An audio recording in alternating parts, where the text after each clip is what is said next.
Bismillahirrahmanirrahim. Alhamdulillah, kita ucapkan kesyukuran kehadiran Allah Subhanahu wa taala kerana mengizinkan kita bertemu pada malam yang amat berbahagia ini. Saya tidak menjangkakan pertemuan ini menjadi kerana seruan untuk saya diundang ke sini baru diterima dalam 3 hari lepas.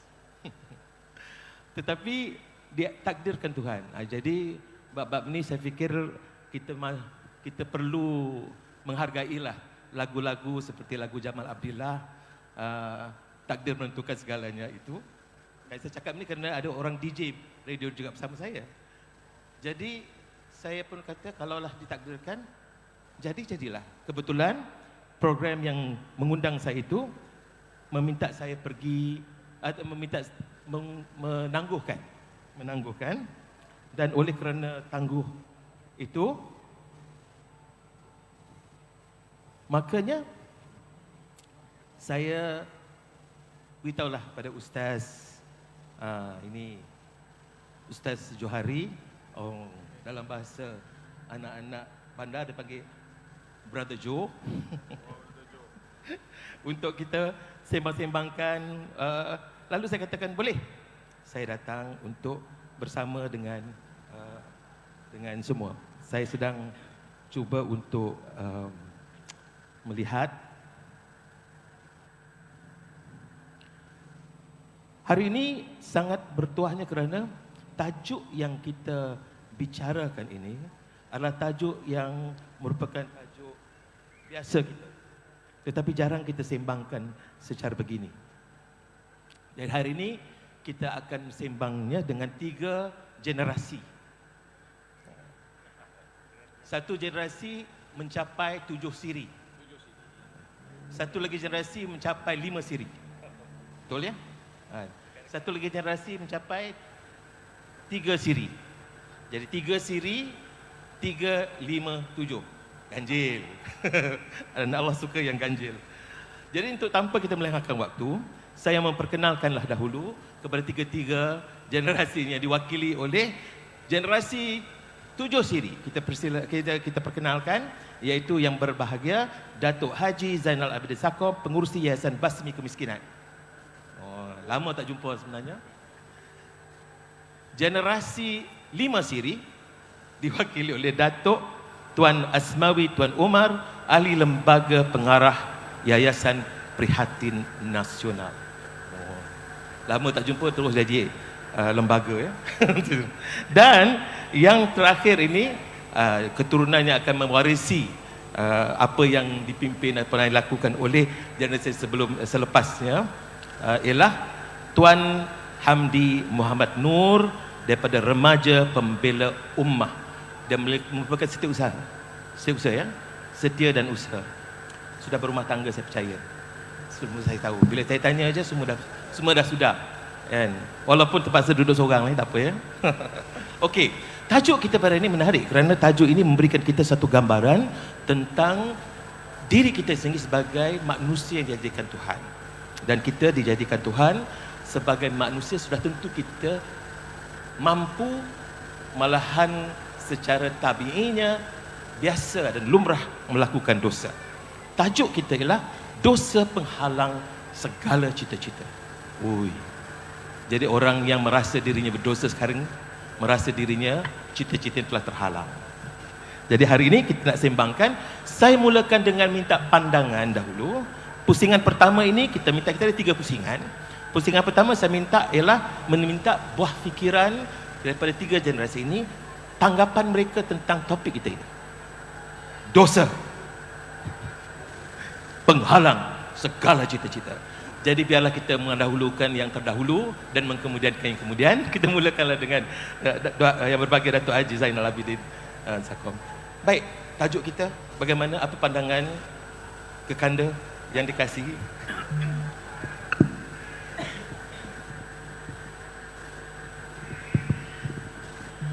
Bismillahirrahmanirrahim. Assalamualaikum warahmatullahi wabarakatuh. Alhamdulillah wassalatu wassalam ala Rasulillah. Saudara Nizar Muhammad moderator kita. Dulu bersama-sama dengan TV3, lama kami bersama-sama. Tak sangka hari ini Ustaz Johari bawa kami bersama-sama dengan Ustaz Asmawi, Tuan Asmawi, duduk pula satu pentas selepas beberapa tahun. Dan hari ini selepas dah banyak kerja kita buat, Ustaz Johari bagi tajuk dosa penghalang cita-cita. Dosa penghalang cita-cita. Kalau di umur 70-an itu agaknya kita baru nak mula mengenal apa itu dosa, dan selepas itu kita tahu pula bahawa dosa itulah yang akan menghalang segala cita-cita kita. Rasanya dah terlambat dengan umur yang sebegini. Sebab itu tajuk kita pada malam ini adalah satu tajuk yang saya fikir sangat perlu untuk generasi muda saya ni, di mana mereka itu insya-Allah akan berhadapan dengan banyak sangat ujian-ujian, godaan-godaan yang akan menahan cita-cita itu untuk dapat kita capai sama-sama. Ini adalah satu perkara yang mesti anak-anak muda generasi yang akan datang, yang akan nak membina ummah ini di masa akan datang, mesti melihat bahawa kita bicarakan dulu tajuk kita ini, iaitu dosa itu penghalang untuk menjayakan cita-cita. Saya agak untuk peringkat permulaan ni, saya minta Ustaz Tuan Asmawi untuk membuka kita nanti dengan destinasi dan sebagainya, supaya kita dapat terus ke mana hala tuju yang nak kita forum kali ni kita bawa. InsyaAllah. Terima kasih. Baik, terima kasih Datuk. Pandai, orang lama pun dia dah menolak tu kan, lembut aja. Baik, seterusnya untuk pengetahuan semua sebenarnya, untuk pengetahuan Datuk ya, yang bagi Datuk ya.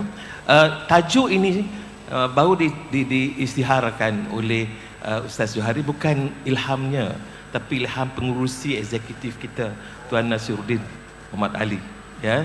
Jadi Puan Haji yang memberikan ilham itu. Jadi adalah sebab-sebabnya, dan tadi kita dah tahu, dah disebut generasi siri 7 ini sudah menyatakan pandangan. Aduhai kakak adindaku, ni peringkat adinda ya, saya antara 7 dengan 5, ada 6 kan? Saya 6, siri 6. Baik, silakan Datuk. Sound check. Assalamualaikum warahmatullahi wabarakatuh, dan salam sejahtera yang saya hormati Kekanda Nizam Muhammad, rakan pengacara tapi stesen lain-lain. Dan juga Wes kalau menjatakan matang syukur datang Romo Datuk Haji Zainal Abidin Sakom iki mengontu wek tasih ganteng lagi. Waduh, insyaallah Tuan Hamdi saking GISB Holdings Sdn Bhd. Iya. Dan Romo Tuan Muhammad Nasaruddin Muhammad Ali, pengurus eksekutif GISB Holdings Sdn Bhd, dan khususnya para rawuh ingkang kaula hormati kan tansah kula kehormatan. Nak cakap jauh kan cakap apa dia? Cakap jauh. Ya, wong Jawa iki kewalahan kabeh dateng kula. Okey, malam ni tajuk ni di-initiated by Tuan Nasaruddin Mat Ali, tajuk dosa penghalang cita-cita. Sebenarnya kehidupan saya suatu ketika dahululah, saya menghadapi melalui, saya kenal Kanda Ustaz Zainal pada zaman saya pun belum bersih lagi. Masa jadi orang-orang apa, ada putih, hitam putih, hitam putih. Oh, jadi saya tahu macam mana berada dalam keadaan dosa ni. Masa tu kenal tapi tak mengaku kan. Tapi kalau kita sebutkan definisi dosa dan pahala, kenapa Allah sebutkan dosa? Dah tahu dia buat kita, lepas tu dia bagi pula saja, bagi perangkap dekat kita. Sebab apa? Allah Subhanahu Wa Taala nak berikan satu ganjaran besar, bukan mudah. Begitu juga dengan perusahaan yang dibuat sekarang ni, bukan satu dua usaha sehari dua usaha untuk kita mendapat perniagaan seperti Global Ikhwan buat ini.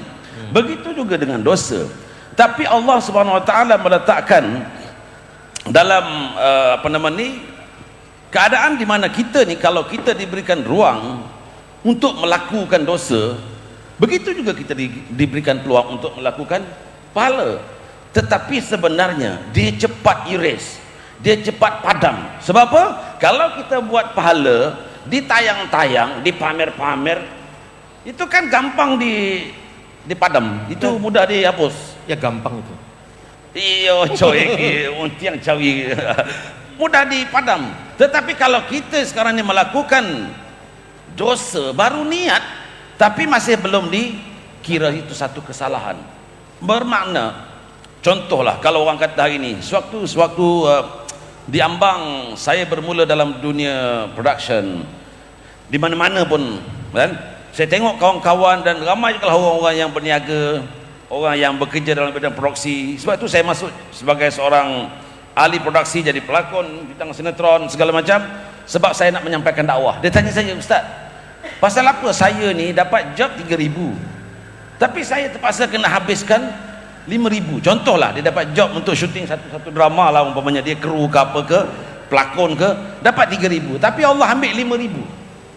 Saya kata dekat dia, saya bagi falsafah pendidikan senang, falsafah pendidikan saya, kamu saudara berani tak maki penerbit?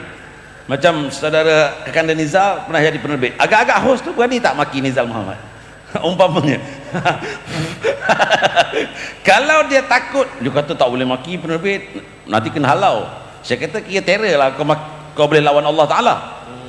Yang kau lawannya Allah Ta'ala. Oh iya juga kan? Dia kata boleh jauh sikit tak? Sebab apa? Kita ini hari ini kita melakukan dosa sebab kita tak nampak bagaimana menumpuknya dosa itu. Tetapi keseratan hidup kita, kesulitan hidup kita, kita ratai. Tapi ada juga yang menggunakan satu idea bahawa orang lain tak solat, aman damai. Kita terlupa bahawa satu kalimat istidraj, Allah berikan kemuliaan, Allah hina dalam keadaan kononnya macam mulia. Dia tak solat, dia tak mengaji, dia tak apa pun, dia tak melakukan ketaatan kepada Allah, tapi tetap jadi wong sugih, jadi orang-orang yang berkaya. Oh, kamu solat tonggak-tonggek pun melarat terus. Jadi ini kan satu perbandingan bagaimana kita sebagai umat manusia melihat kenapa Allah tunjukkan dua jalan, wahadainahu najdain. Aku tunjukkan kepada kamu dua jalan. Contoh misalnya kata Nabi SAW ada sebutkan dalam hadis sahih, disebutkan innal abda la yuhramur rizqa bidzambi yusibuhu sadaqa Rasulullah. Maksudnya apa? Sesungguhnya seorang hamba itu disekat rezekinya disebabkan dosanya yang dia lakukan. Ini hadis sahih, tuan-tuan.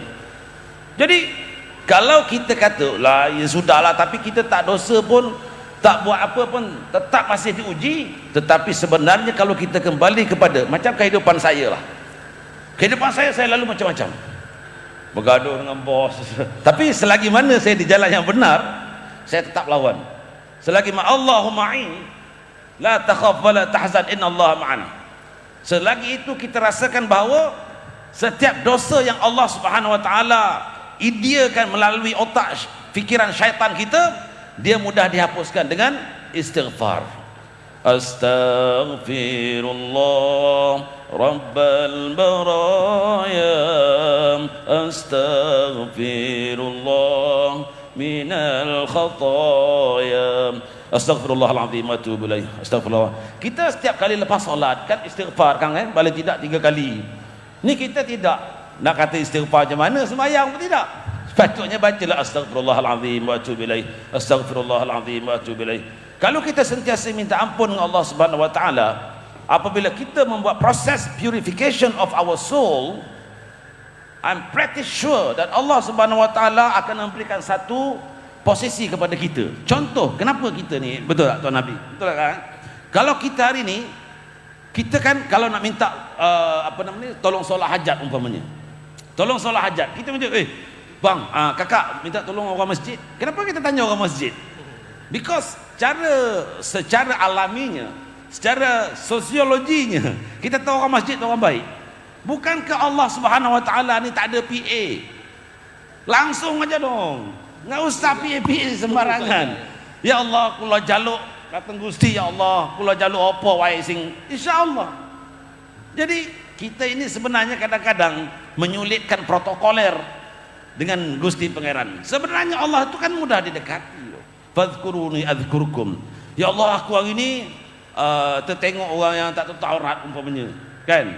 Kata Sayyidina Ali kata apa? Fa inna lakal ula wa laysat lakat thaniyah. Bagi kamu dah banyak macam lah kita melakukan makar dalam penipuan, dalam fraudulence, dalam bisnes, kita melakukan penipuan. Sebab itu kalau kita lihat apa yang terjadi pada kita hari ini, dosa kita penghalang cita-cita nak gimana.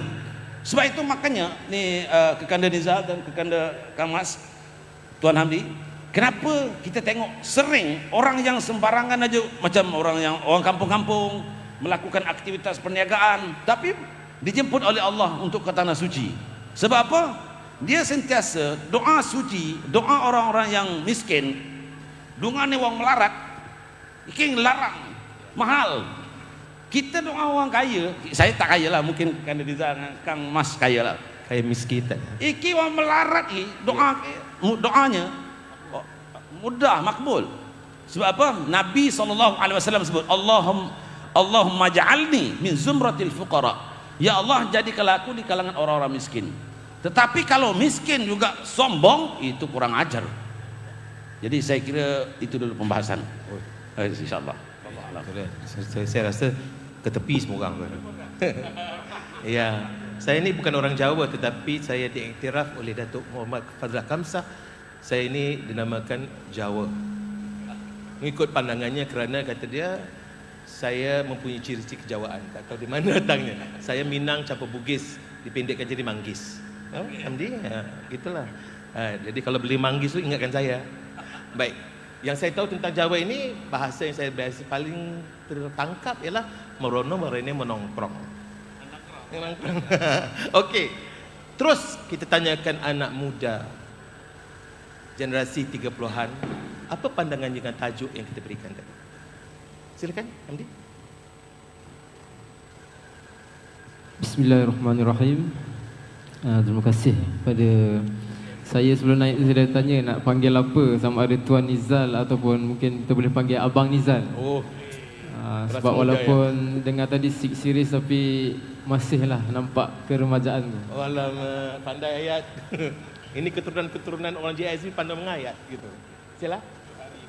Bismillahirrahmanirrahim. Alhamdulillahirabbil wa bihi nasta'in ala umuri dunya waddin. Wassalatu wassalamu ala asyrafil anbiya'i wal mursalin sayyidina Muhammadin wa ala alihi washabbihi ajma'in. Amma ba'd. Pertamanya pada yang dialalukanlah ahli panel kita pada hari ini, iaitu kepada Datuk Tuan Asmawi Tuan Omar, juga kepada yang dikasihi Datuk Haji Zainal Abidin Sakom. Kalau ikutkan, bila saya pun baru lagi tahu nak antara salah seorang panel peringkat awal tu kita ada dengar, tapi bila dapat confirmation semalam daripada Tuan Johari, memang kata apa, tidur tak basah kan, mandi tak lena. Jadi begitulah keadaannya. Sebab kita tengok-tengok pun otai-otai legend-legend. Kalau sebelum ni Carnival JSB sebelum ni, kami kat bawah kami tengok datuk-datuk semua kat atas berucap, tapi pada hari ini Allah buatkan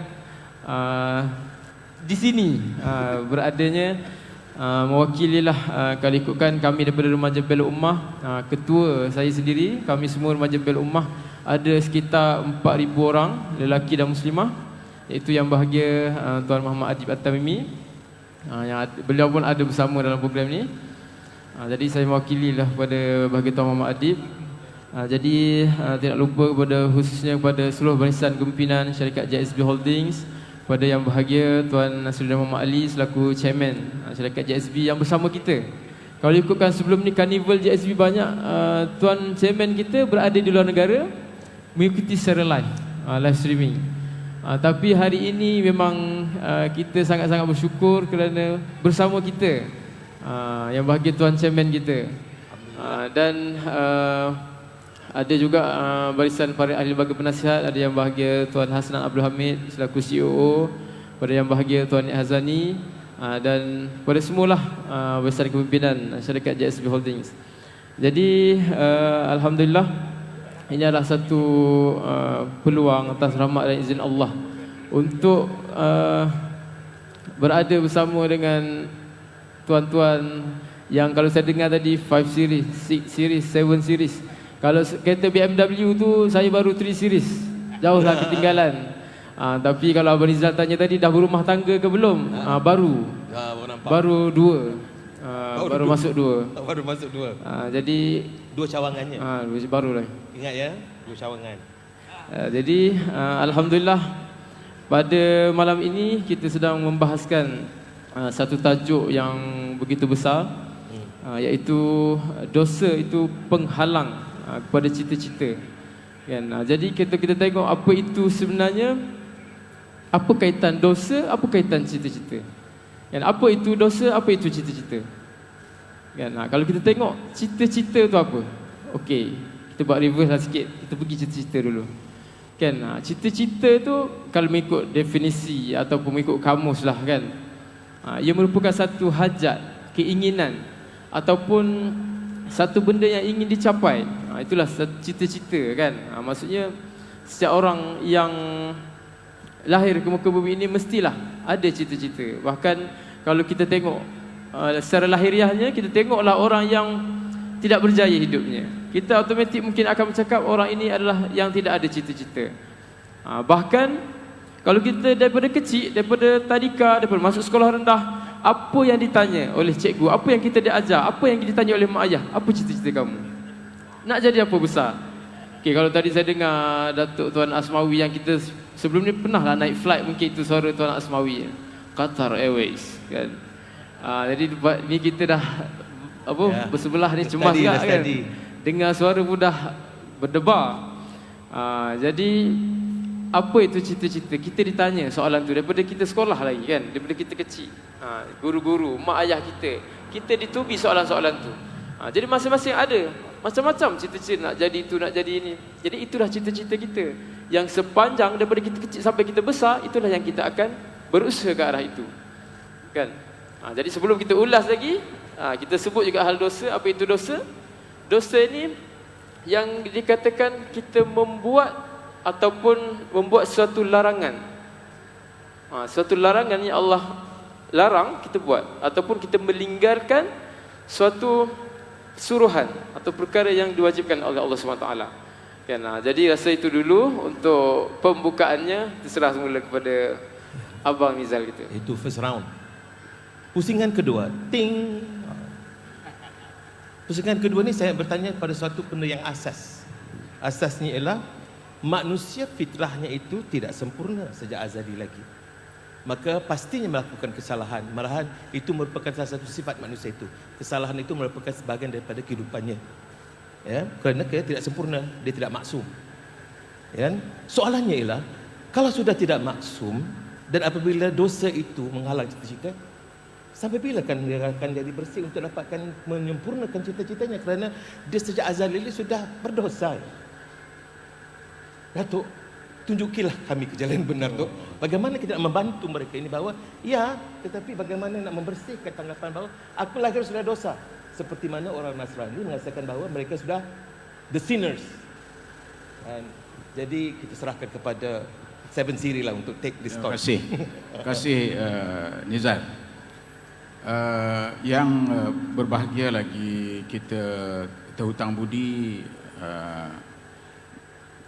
Datuk Tuan Haji Nasaruddin Muhammad Ali, pengurusi eksekutif GISB Holding, penasihat dan ahli lembaga yang bersama-sama hadir, tuan-tuan dan puan-puan. Tadi kita sudah pun mendengarkan pandangan-pandangan yang berkaitan dengan tajuk ini. Dan akhirnya Nizar menggambarkan bahawa boleh orang membuat tanggapan oleh kerana manusia ini tidak maksum seperti mana Rasulullah sallallahu alaihi wasallam, maka dia boleh melakukan kesalahan dan dosa. Sebab itu adanya apa yang istilah disebutkan pengampunan.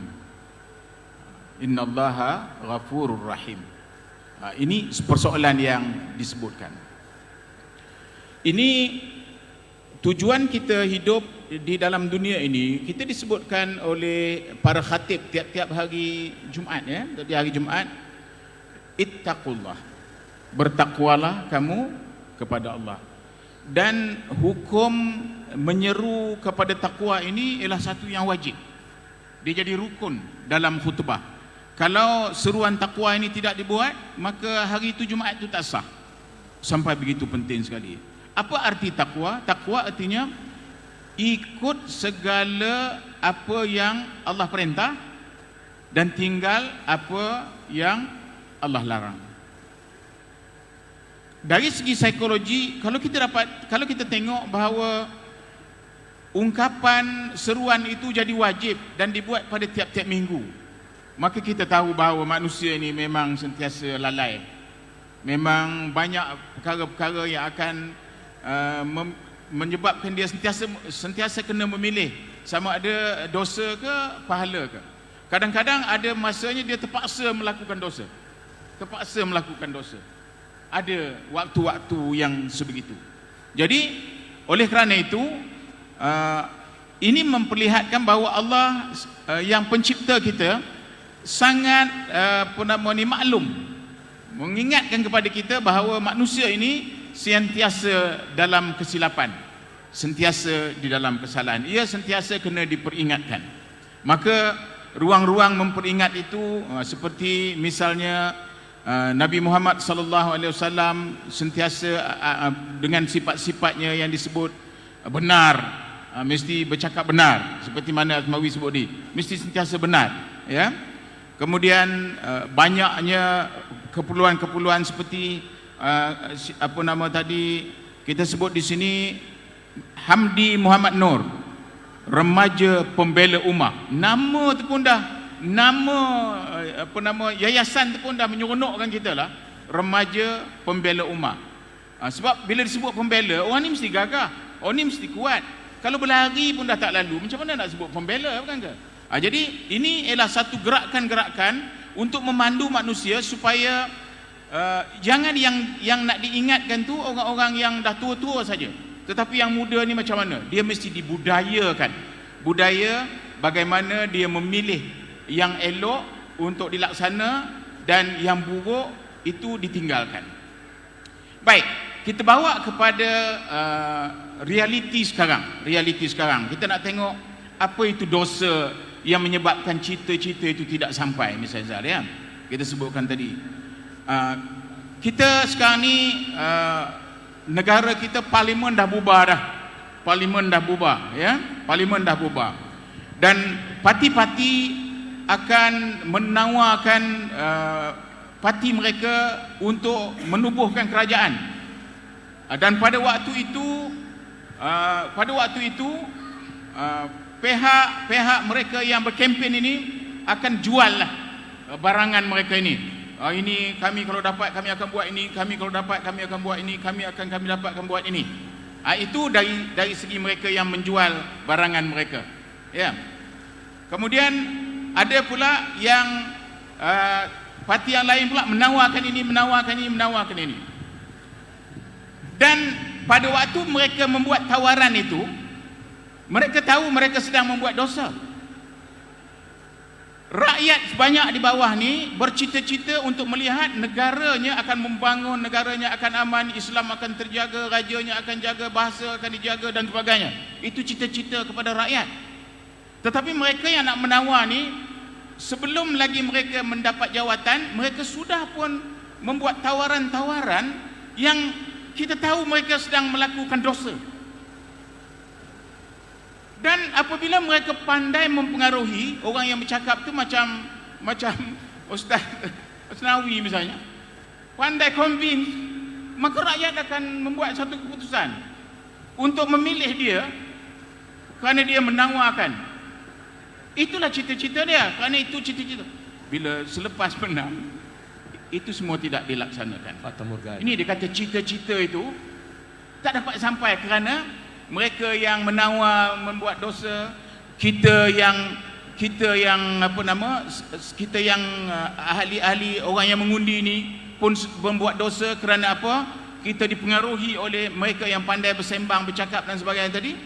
Akhirnya ini yang kata cita-cita tak dapat disampai. 5 tahun mereka memerintah misalnya. Ini realiti ya, sejarah. 3 Perdana Menteri misalnya. 3 Perdana Menteri misalnya. Inilah yang saya katakan tadi bahawa bagaimana dosa itu dia boleh menghalang cita-cita. Apalah yang diketahui oleh rakyat ni, mereka ni orang yang membuat keputusan dan kebijaksanaan mereka-mereka yang berpengalaman, mereka yang bersekolah dan memang bidangnya miskom. Mereka memang pandai macam mana nak jual. Sekarang ni dengan bagai-bagai. Ini kita nak mengingatkan kepada semua yang mendengar bahawa kita sebagai orang-orang yang membuat keputusan jangan terperangkap dengan dosa-dosa orang yang akan menjadikan kita satu ketika nanti cita-cita kita nak menentukan supaya anak-anak kita belajar, cita-cita kita nak melihat negara Malaysia ini kita dikatakan kita ini Bani Tamin, pemuda Bani Tamin yang akan membantu Imam Mahdi ya untuk menstabilkan dunia. Dan kita yakin ada ulama-ulama kata Bani Tamin itu ialah Bani Tamin, bukan orang, bukan kelompok. Dia orang nak menyedapkan kita tu, nakkan semangat. Apa dia kata? Itu tanah Mim tu Melayu. Bani Tamim tu lah tanah Melayu. Dia orang nak menggerakkan supaya gerakan untuk menjadikan Islam itu menjadi sebuah cara hidup yang betul di seluruh dunia ini bermula dari tanah Melayu. Jadi mereka yang di tanah Melayu mesti mengambil semangat. Inilah yang saya katakan tadi, dia dari segi psikologinya sesuai pula dengan suasana macam ini. Kita hendak supaya rakyat akan membuat keputusan berdasarkan kepada akal, track record dan juga menentukan supaya apa-apa yang ditawarkan oleh orang tu munasabah dan sebagainya, ini kita memerlukan jamaah-jamaah bagi menentukan supaya kali ini kita tidak jadi terperangkap dengan cita-cita kita buang masa selama 5 tahun, buang masa 5 tahun dan kita baru nak bermula balik. Inilah yang saya katakan tadi, elok kita kaitkan dengan apa suasana sekarang. Dan kalau kita semua takut nak bercakap hal-hal macam ini, akhirnya kita terperangkap lagi. Dosa-dosa orang menyebabkan cita-cita sebuah negara tak dapat dicapai. Terima kasih. Tengok, bila sampai kemudian di tujuan ni, dia luaskan tangkapan kita itu dosa bukan kepada hal diri, tetapi dosanya ialah andainya orang-orang yang sepatutnya menunaikan amanahnya itu tidak melaksanakannya, kita terhalang cita-cita untuk menjadi sebuah warga negara ataupun dalam negara yang betul-benar mempunyai jiwa yang luhur untuk menjadi yang terbaik. Makanya saya bertanya kepada orang yang pertengahan dua dunia dunia 7, dunia 3, yang tengah-tengah ni bagaimana? Kerana bagi tanggapan ramai, tadi kita dengarkan daripada Datuk Zainal yang luaskan pengertiannya kepada pemimpin-pemimpin yang tidak menunaikan tanggungjawabnya, melakukan nilai ataupun dirinya sebagai pemimpin itu dengan melakukan perbuatan-perbuatan yang dilarang sehingga menyebabkan rakyat tidak tercapai hasratnya untuk menjadi yang terbaik. Bagaimana perspektif orang yang dalam dunia hiburan, orang yang suaranya itu didengar oleh Qatar Air, okey, yang suaranya itu boleh menggugat hati manusia-manusia yang di luar ini. Apa bagaimana pandangan Datuk sendiri terhadap, selalu saya panggil Adinda saja, terhadap tanggapan yang bahawa bagaimana aku nak buat benda yang baik juga sedangkan aku dah akhir-akhirnya sudah berdosa. Sudah pasti tidak akan sampai cita-cita. Jadi negatifnya begitu, naratifnya begitu. Bagaimana? Terima kasih kepada Kang Danizal dan Kakang Datuk Zainal dan juga Tuan Hamdi dan seterusnya, para hadirin sekalian. kita ni sifir mudah lah. Dalam hadis Sayyidina Rasulullah sallallahu alaihi wasallam yang secara terang disebutkan kepada kita, likulli bani adam khata'un wa khairul khata'in at-tawwabun. Manusia ni dia dalam satu pesanan yang lain, rufi'al qalamu 'anil thalath. Saya tambah satu lagi hadis sebelum saya uraikan untuk nak ada dia punya korelasi bahasa korelasinya. Rufi'al qalamu 'anil thalath. Mata pena malaikat diangkat dalam 3 circumstances ataupun 3 kondisi. Rufi'al qalamu 'anil thalath. As-sabiyyu hatta yablugh, bayi sehingga dia lahir. An-naimu hatta yastayqiz, orang tidur sehingga dia bangkit. Al-majnun hatta yafiq, orang gila sehingga dia sembuh.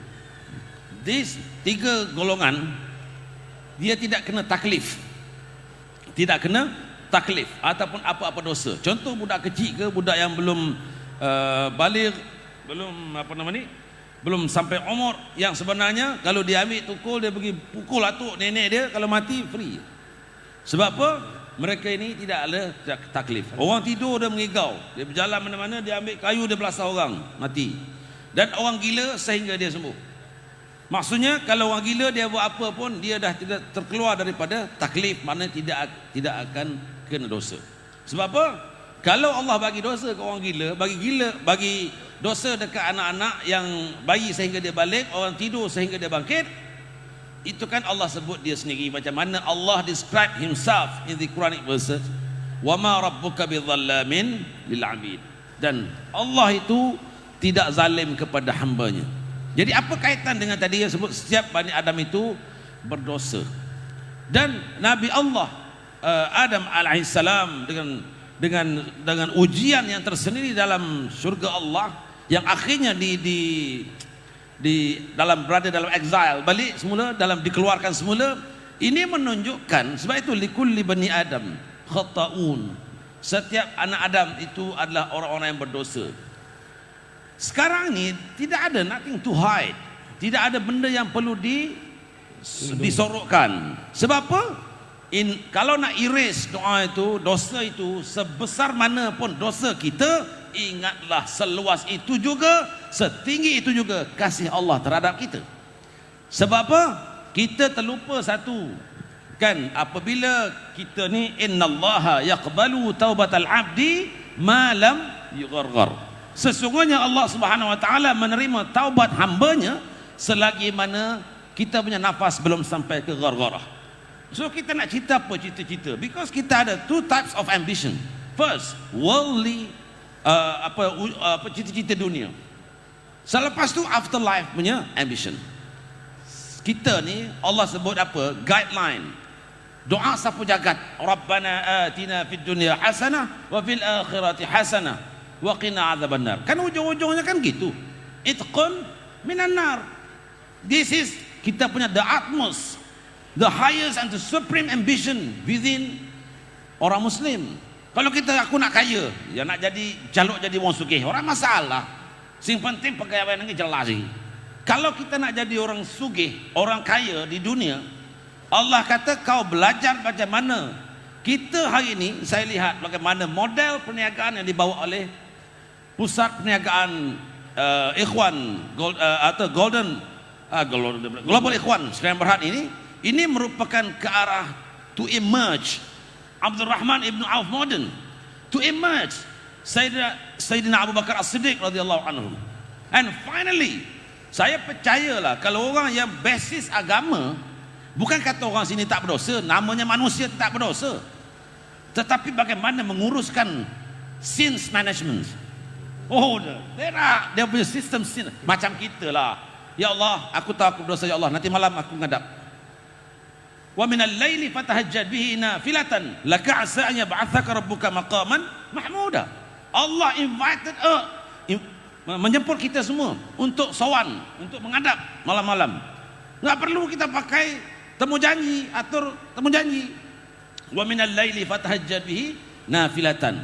I ask you to have an audience with me in the middle of night, but voluntarily. Voluntarily. Maksudnya apa tu?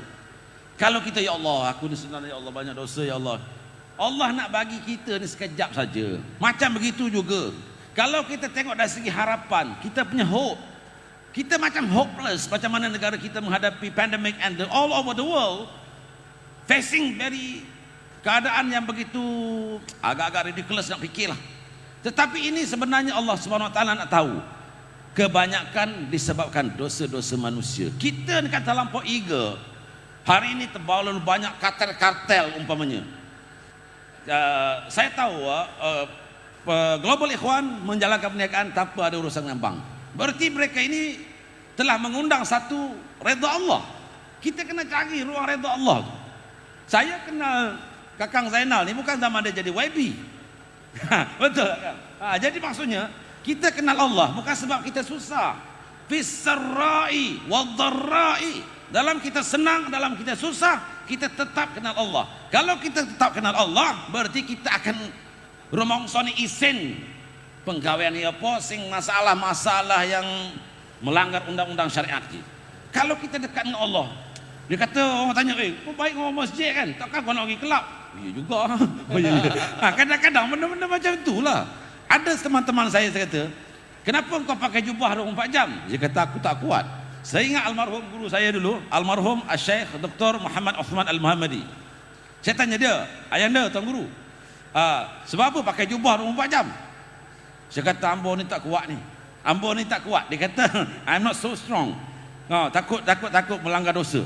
Jadi kalau pakai jubah ni, at least jubah boleh sekat saya. Masya Allah. Saya kata hebat tasawuf dia.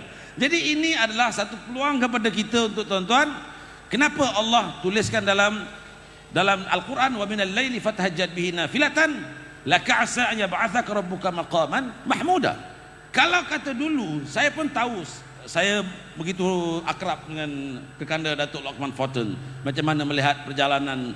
Saya bukan nak jadikan mentang-mentang dipanggil sini makanya saya cerita pasal model Global Ikhwan. Tak, sebab saya sepanjang sahabat-sahabat kenal saya tak pernah makan suap. Maksud saya kalau nak bantai orang tu timbang-timbang, enggak ada. Jadi kalau saya kata kalau ini model, macam saya kalau kata ustaz ni ragat lah, ya wajar dong. Tapi daripada ragat aku pun, aku dah buat imam muda, aku dah buat ustazah pilihan. Berapa ramai orang yang menggilai imam muda, PU lah, ustazah pilihan lah, da'i, whatever nama. Itu bukan proses kita buat eradication of our sins. At least benda yang kita tahu, benda yang baik ini akan kekal, lasting. Kalau kita idza matal insan in qata'a amaluhu illa min thalas, sadaqatun jariyah aw ilmun yuntafa'u bihi aw waladun salihun yad'u lah. Satu kedua insyaallah kita dapat. Tetapi kalau kita nak kejar untuk cita-cita akhirat kita, berdampinglah dengan Allah yang disebutkan tadi, wa minal laili fatahajjatu. Kau kena datang menghadap aku tengah-tengah malam sikit, semayang di awal waktu. Wallahu a'lam. Baik. Kita ada dengarkan daripada orang yang tengah-tengah ni, generasi pertengahan. Kita terus kepada yang muda. Bagaimana pandangan anda tentang orang yang berdosa ini, merasakan dirinya susah nak jadi baik kerana asalnya sudah dosa, dia tak akan capai cita-cita. Terutama anak-anak muda yang merasakan mereka itu ini dunia anda yang punya. Bagaimana? Silakan. Okey, terima kasih kepada Abang Nizal. Jadi kalau kita tengoklah kepada persoalan tadi kan, bagaimana dosa itu kan. Kerana setiap orang tu memang Allah jadikan kita ni sebagai hamba. Wa ma khalaqtul jinna wal insa illa liya'budun. Sungguhnya aku jadikan jin dan manusia itu untuk menyembah aku. Maksudnya hamba. Dan sudah tentu kita mempunyai kelemahan dan bukannya sempurna kan. Jadi sejauh mana kita nak merasakan dosa itu sendiri adalah satu yang besar. Sebab bila kita sebut dosa, walaupun dia kecil ataupun dosa besar, dia adalah tetap dosa. Bahkan kalau dosa itu walaupun kecil dan tidak ditaubatkan, sama akan perginya ke neraka. Jadi dalam kita nak menyebut dosa itu pun sebenarnya perasaan kena masuk dalam hati kita, cemas, takut dengan neraka Allah, dengan ancaman ataupun dengan segala yang Allah boleh buat di atas dosa itu.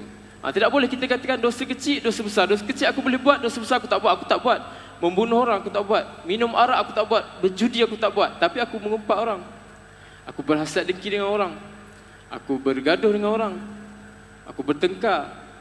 tak boleh nak kata gitu. Sebab dosa walaupun kecil itu adalah dosa. Dan kalau tak ditaubatkan, maka hukumnya akan ke neraka. Jadi itu dosa. Tapi bukanlah nak mengatakan bila kita berdosa, kita nak menjadi orang yang berputus asa dengan rahmat Allah. Tidak. Dalam satu masa lain Tuhan kata, kita juga inni ja'ilun fil ardi khalifah. Sungguhnya aku jadikan di muka bumi ini khalifah. Maksudnya menjadi pemimpin. Jadi itulah tujuan ataupun kenapa manusia itu diwujudkan di muka bumi ini, untuk menjadi hamba dan khalifah. Menjadi hamba dan khalifah. Menjadi hamba maksudnya kita mengabdikan diri kita kepada Allah, dan khalifah itu adalah kita memimpin ataupun mentadbir, menyusun bumi Tuhan ini dengan segala penuh kebaikan, mentadbir manusia yang ada sistemnya di dalam muka bumi ini. Jadi itulah perlunya kita faham konsep ini. Kenapa? Disitulah akan jadinya sebuah masyarakat yang aman, makmur dan mendapat redha Allah, mendapat keberkatan daripada Allah. Jadi kita kembalikan pula, dosa itu kenapa menjadi katakan penghalang kepada cita-cita. Okey, bila kita kata dosa dan cita-cita, setiap orang ada cita-cita. Bila tanya setiap orang yang di hadapan ni, sudah tentu mereka akan jawab ada cita masing-masing. Mungkin nak jadi doktor, mungkin nak jadi businessman, businesswoman, mungkin nak jadi wartawan, mungkin nak jadi jurusilat mungkin, dan apa lagi kat sini macam-macam kan. Mungkin nak jadi tukang masak yang famous kan. Jadi macam-macam cita-cita yang ada. Tapi sebagaimana sesungguh mana pun kita mengusahakan dan kita berjaya pada mata dunia kan, contoh kita menjadi seorang doktor yang memang hebat, satu dunia memberi pengiktirafan doktor menemui vaksin untuk satu ubat yang memang orang tak boleh buat, diiktiraf satu dunia. Tapi itu baru pandangan lahir mata manusia. Tapi jika di sisi Tuhan, jika dia adalah seorang yang berdosa, sama sahaja hukumnya nanti akan ke neraka jika dosa itu tak ditaubatkan. Jadi kenapa kita kaitkan dosa itu penghalang pada cita-cita?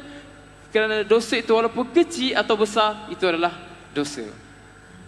Anak muda sudah bersuara. Baik, saya fikir saya ni tukang, bukan saja moderator, saya sedang istilah bahasa Inggeris absorb. Saya mendapatkan sedikit ini, saya cuba mencari titik kefahaman. Saya percaya anda juga begitu. Jadi kita nak berikan, sambil-sambil kita dengar ni, kita nak berikan kerehatan kepada anda mendengarkan pandangan-pandangan tadi, timbang tara, fikirkan sambil anda menyelusuri, menyelami pandangan-pandangan yang ada di kalangan orang yang generasi 7, 5 dan 3. Kita berehat seketika kembali selepas ini. Oh, gitu. Kerana saya difahamkan, selepas ini kita berehat dalam lebih kurang 10-15 minit untuk kita dengarkan, untuk haluan telinga kita, barangkali juga untuk kita menghidupkan jiwa kita yang barangkali terasa begitu kerdil kerana banyak dosa. Maka mungkin kita berikan laluanlah kepada teman-teman, anak-anak muda ataupun anak-anak tidak semuda dulu, untuk teruskan dengan acara menghiburkan kita dengan ilham yang datang kepada seni hiburan. Silakan.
Cek.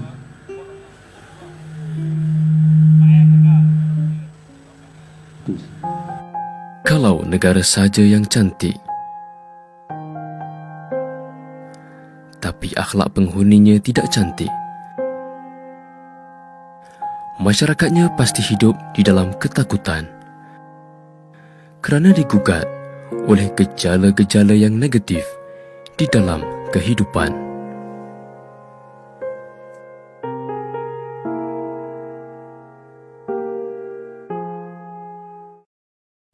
Kumpulan Akademi Generasi Harapan akan teruskan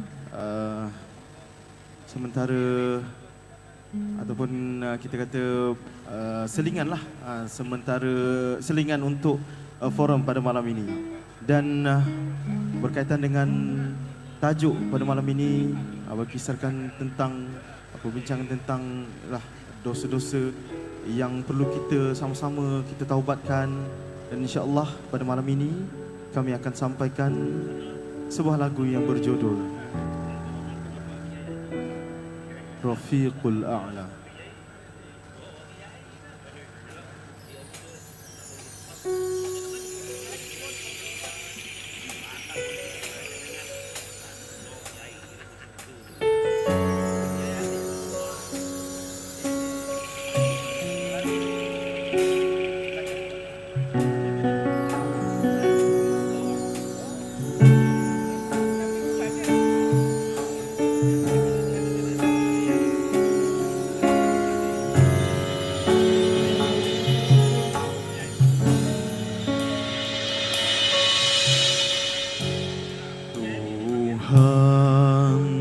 Terimalah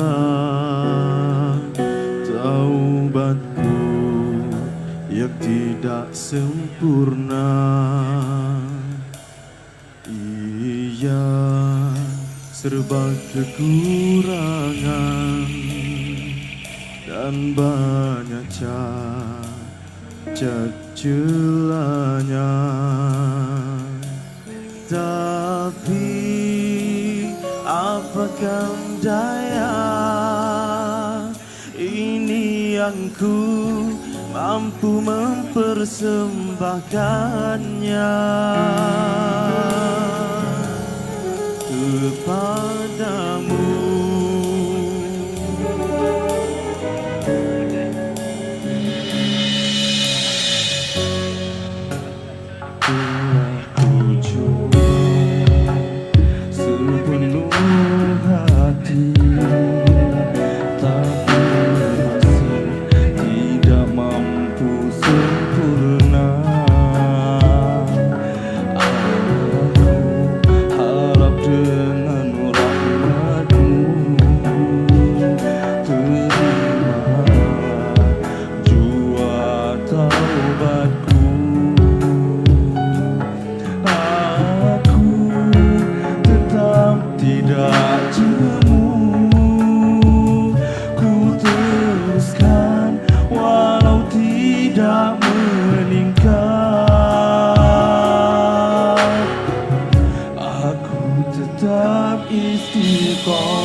Aku kan hamba-Mu jua, aku ciptaan-Mu juga. Kalau Engkau selamatkan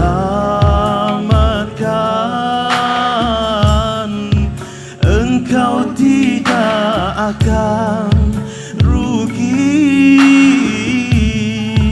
Kebesaranmu akan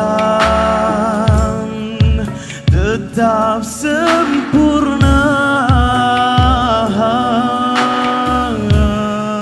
Ampunilah wahai Tuhan segala dosaku.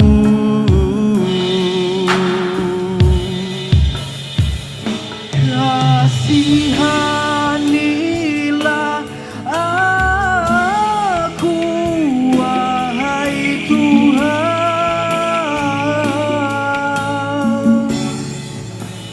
hamba yang lemah ini. Pengampunanmu yang ku harapkan. Siapa lagi yang akan membelaku?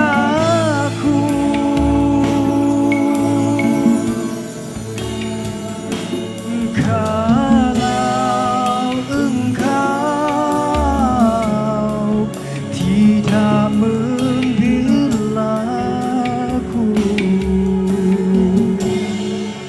aku kan hambamu jua. Aku ciptaanmu juga. Kalau engkau selamatkan, engkau tidak akan rugi. Kebesaranmu akan tetap sempurna. Ampunilah wahai Tuhan segala dosaku. Ampunilah wahai Tuhan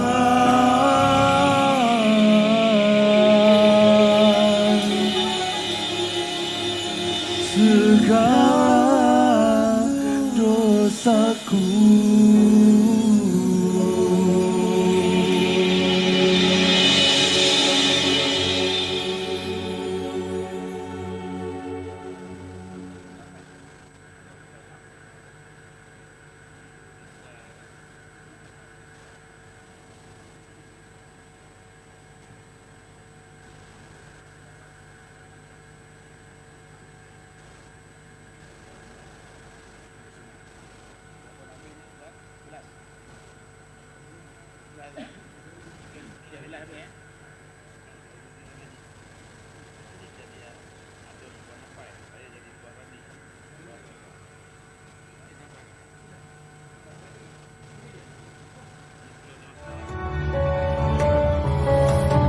Dengan tepung yang diyakini suci dari Turki, tanpa bahan peluntur, untuk menghasilkan roti yang suci, halal lagi berkat.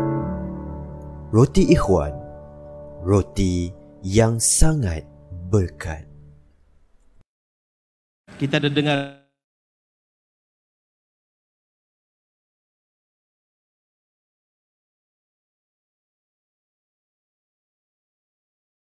diri ini.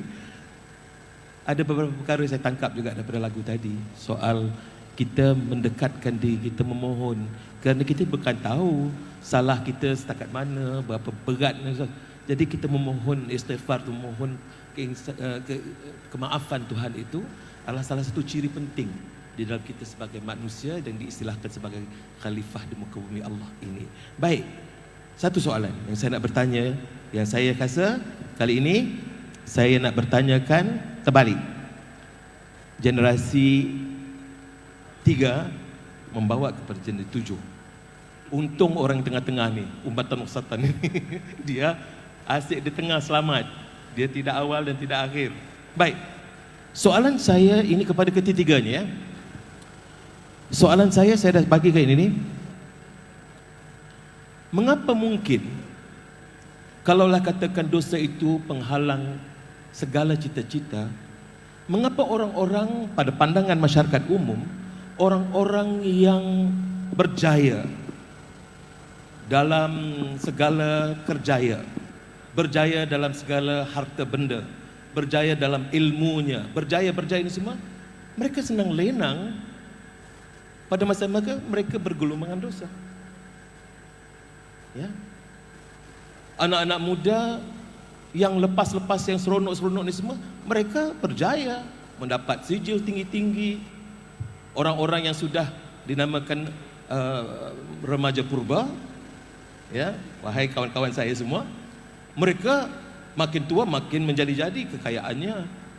Jadi herannya ialah, maka orang-orang lain yang tidak mendapat atau yang tak faham ini, mengapa mungkin orang-orang yang bergelumbangan dosa, yang kadang-kadang berbangga dengan kedosaan itu, diberikan begitu luas rezekinya sampai cita-citanya tercapai. Kita yang susah nak mencapai cita-cita ni, walaupun kita tidak banyak dosa dibandingkan dengan yang terang-terang ini.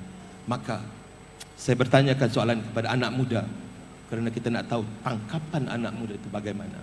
Siap? Silakan Mudi. Okay, terima kasih kepada Abang Nizal. Jadi kalau ringkasan kepada soalan tadi, kenapa dilihatkan dalam masyarakat ini sebagai orang yang berjaya, sebenarnya mereka pun terlibat atau bergelumang atau pernah membuat dosa, dan tapi Allah bagi rezeki, Allah bagi kesenangan, Allah bagi kemewahan, bahkan menjadi orang yang kaya, orang yang menjadi di kalangan kepimpinan, jawatan tinggi, orang yang bertanggungjawab, anak beranaknya sampai berroza. Okey. Jadi saya berkongsilah kan. Jadi sebenarnya rezeki yang Allah bagi, Allah dah tetapkan kepada setiap orang. Tapi kita tengok rezeki itu Allah bagi sama ada melalui dengan rahmat Allah itu sendiri, ataupun Allah bagi secara kemurkaannya, atau bahasanya istidraj. Allah bagi, tapi dalam keadaan murka. Jadi memang dia tetap mendapat kemewahan, kesenangan, bahkan apa saja yang orang dunia ni dapat, dia dapat. Tapi kita tengok bagaimana hasilnya apabila bumi ini sendiri dihuni oleh orang-orang begini, ataupun dipimpin oleh pemimpin-pemimpin yang begini. Kita lihat hari ini kan, kalau kita tengoklah sekarang dah menghampiri kepada PRU kan, lahirnya orang-orang politik yang gila kuasa, yang nakkan maksudnya mencari undi untuk memenangkan diri dalam suatu pilihan raya, supaya ada kuasa dan boleh bertindak sesuka hatinya, bahkan tidak melihat kepada apa yang perlu kan. Untuk yang Datuk Haji Zainal Abidin bagi tahu tadi, kalau maksudnya menjadi orang yang bertanggungjawab kalau dia adalah pemerintah kan. Jadi kalau dia seorang doktor ataupun seorang yang berkejaya yang lain-lainnya kan, Allah bagi bermacam-macam nikmat, tapi mereka melakukan dosa. Sebagai contoh, kita lah sebagai hamba Allah di muka bumi, diberikan nikmat, ada tangan, tapi kita gunakan tangan ini untuk membuat dosa. Ada telinga, kita gunakan untuk mendengar umpatan-umpatan, mendengar fitnah-fitnah. Diberikan mulut, kita gunakan untuk bercakap yang buruk, menyebarkan fitnah kan. Begitu juga dengan kerjaya, sebagai orang yang bisnes, kita berbohong dalam bisnes kan. Berlakunya amalan rasuah. Kerana apa? Kerana kita ni rezeki yang kita dapat tak ada keberkatannya. Secara istidraj, secara Allah murka. Allah bagi, Allah murka. Tapi itu hanya di dunia. Apabila sampai di akhirat nanti, tak ada keselamatan. Dan di dunia lagi kadang-kadang Allah sudah hina kan. Sebab apa? Kalaupun jadi orang yang kaya raya jutawan, di mana kebebasannya? Menjadi seorang jutawan nak keluar pun takut. Sebab takut orang culik, orang rompak kan. Anak-anak nak sekolah pun nak kena ada orang yang jaga. Sebab apa? Takut kena culik, nanti harta kena minta, kena rampas. Macam-macam. Jadi tak ada kesenangan. Di dunia lagi pun Allah, walaupun lahirnya kita tengok kaya, tapi di mana kebebasannya? Kan? Jadi berbalik pula, kalau kata orang yang berdosa tapi Allah bagi kesenangan. Jadi kepada orang yang tak buat dosa, contohnya menjagalah hal amalan-amalan supaya tidak terbuat dosa. Tapi Allah buatkan kehidupannya bukanlah nampak mewah, tapi Allah bagikan ketenangan di hatinya. Walaupun duit tak ada, tapi merasa cukup semuanya. Jadi apa lagi nak duit, nak kemewahan apa? Kerana semua Allah bagi cukup, merasa cukup. Itulah yang dikatakan bila Rasulullah membawa kepada masyarakat Arab jahiliyah dulu kan, yang dikatakan kerosakan di zaman itu nak dibandingkan dengan sekarang lagi teruk. Kerana apa? Para sahabat sebelum datangnya Rasulullah, sebelum datangnya Islam, mereka itu adalah dengan pelbagai kejahatan. Kan? Kalau anak perempuan kita tahu dibunuh Arab jahiliyah ni. Kan? Judi, arak, bahkan perempuan-perempuan ni adalah lacuran saja. Sebab itu bila lahir anak perempuan, mereka tak nak menjadi sebagai pelacur, bunuh daripada kecil lagi. Jadi bila Rasulullah datang dengan membawa tanamkan iman, tanamkan Islam di hati-hati ini, jadi mereka lah akan terbangunnya satu generasi yang benar-benar cinta dan takut Tuhan. Jadi itulah boleh dikongsikan. Saya nak bertanya, terima kasih Hamdi.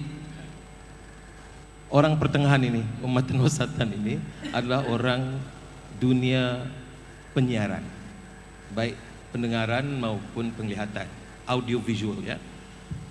Masalah kita sekarang ini, media mainkan peranan sangat untuk mempengaruhi. Tuan ya, anda dan saya bergelumang dengan dunia itu sehingga sekarang ini pun. Malahan apatah lagi dengan ada media sosial. Soalan saya ialah, bila kita lihat, kerana media ini paling kuat berpengaruh ya, paling kuat. Kerana itu saya bila saya terlibat dengan dunia penyiaran itu, saya nampak pengaruhnya itu. Takut pun ya, tapi kalau kita tidak buat, siapa lagi nak buat? Tapi yang saya takutkan ini, bila sampai kepada drama-drama kita yang digerakkan, dibantu, dipancarkan oleh ataupun dihasilkan oleh tangan-tangan yang mengucap 2 kalimah syahadah ini, takut saya ialah membayangkan cerita-cerita sebegini. Anak kecil 5 tahun, saya bagi dia ruang untuk menonton. Menonton apa? Drama-drama ketika hari raya. Tak lama, sekejap je dia masuk. Sekejap je dia masuk. Saya kata, kenapa? Sikit-sikit gaduh, sikit cakap kasar. Anak yang sama juga menonton filem ketika hari Natal, tonton sampai habis. Kan di dalam itu banyak cerita-cerita yang membawa kepada nilai kekeluargaan, kasih. Jadi hairannya ialah, mengapa jadi sistem ini? Mengapa mungkin dalam cerita-cerita kita, kalau kau nak jadi baik, kau kena jadi jahat dulu. Ini kata anak-anak muda ini. Dah jadi jahat sampai ke tunjuk kejahatan itu sampai ke peringkat yang melampau, hujung tu baru nampak sejadah. Baru nampak, ya Allah Tuhanku, ampunlah dosa-dosa. Tidakkah ada satu pendekatan di mana mengatakan bahawa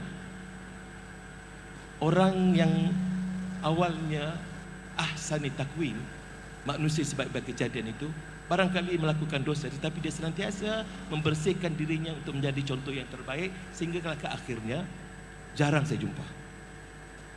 Jadi hukumnya TV kena ada cerita-cerita yang bergaduh, bersumpah serana, anak beranak bercerai-berai, suami isteri bercerai-berai, sehingga akhirnya kembalilah ke pakar jalan. Sampai bilakah sindrom tanggang ini kita nak biarkan? Wahai manusia punya suara emas di Qatar Airways. Terima kasih kepada Kanda Nizal dan juga 2 panelis. Saya nak bercakap pun susah lah. Sebab apa? Contoh saya lah, dalam era tahun 2007 sampai 2010, apabila saya berlakon, saya bawa watak Ustaz Haji AJK Masjid. Bermula 2010 ke atas, kalau tonton, saya takut ceramah forum-forum sekarang ni, takut tonton Google sekejap lagi dekat YouTube ke apa. Boleh saya nanti terkeluar. Sebab saya bawa banyak watak gangster. Watak memang ganas lah, watak macam-macam hal lah. Tapi kalau orang tengok, orang benci lah. Tapi sebenarnya Kekanda Nizal, macam saya makan lah, ini bukan defensif ini bukan defensif.